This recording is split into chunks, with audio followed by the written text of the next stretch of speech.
કેમ છો દોસ્તો? મજા?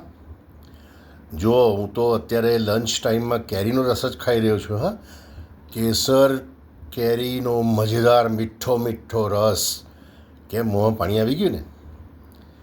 કેરી છે ને, કેરી આખા દક્ષિણ ગુજરાતમાં શું સમગ્ર ભારતમાં બધી જ જગ્યાએ કેરીના આંબા જોવા મળે.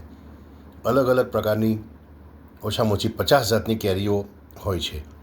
પરંતુ આપણા દક્ષિણ ગુજરાતમાં કેસર જેવી કેરી કે હાફૂસ જેવી કેરી, તેનો રસ ખાસ લોકો જમણ પ્રસંગે કે કોઈ મહેમાન આવે તે પ્રસંગે પીરસે છે.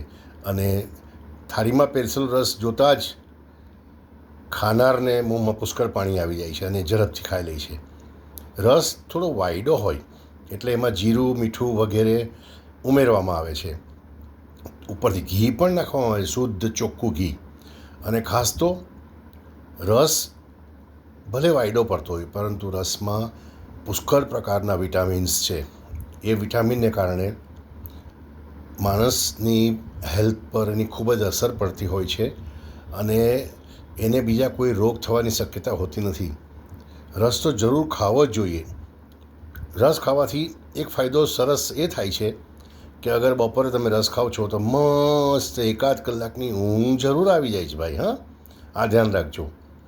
આશા રાખું કે આટલા શબ્દો આ રસ માટે કાફી છે. હવે તમે રસનો વિડીયો જુઓ, લાઈક કરો, શેર કરો, સબસ્ક્રાઈબ કરો અને હું ઝડપથી આ રસ ખાઈને થોડોક સૂઈ જાઉં. ઓકે, આવજો, બાય.